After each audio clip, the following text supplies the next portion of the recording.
How long does it take to complete a probate administration in California? Well, our office used to do probates, but we found that they're such a pain that we stopped doing them. And one reason is that they can stretch on forever. The fastest I've seen a probate go through the entire process is 12 to 18 months.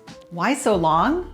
Well, here's what typically happens. First, you need to prepare a petition to start a probate, file the petition, and you get a hearing date. It can take 3 to 6 months to get a hearing date in California, depending on the county where the deceased person died. Our court system is really backed up, so there just aren't hearing dates available. Once the administrator is appointed at the hearing date, they can get started. The administrator figures out what the decedent owned, they deal with taxes, and if the decedent owned property, they need to get an appraisal done by a probate referee. That's a person appointed by the court to do an appraisal.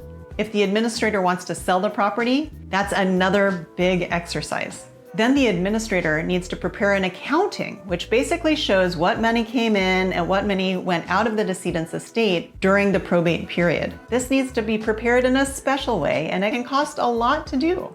All of this takes another 4 to 12 months. I'm telling you, it's a lot of work and a long time. Then finally, the administrator can file for a petition for a final hearing. Once the court approves the final petition and the accounting, the administrator can distribute the assets to the beneficiaries. Again, you're getting a court hearing date, and that can take several months. And if the court finds anything wrong with the accounting, you're basically back to the drawing board, and you need to file an amended accounting. So you add all of this up, and you can see why finishing a probate within a year is often wishful thinking. And in the meantime, the beneficiaries are waiting for their inheritance, banging down the door. So please prepare a revocable living trust instead. Administering that type of trust usually takes 3 to 6 months, much shorter and much easier.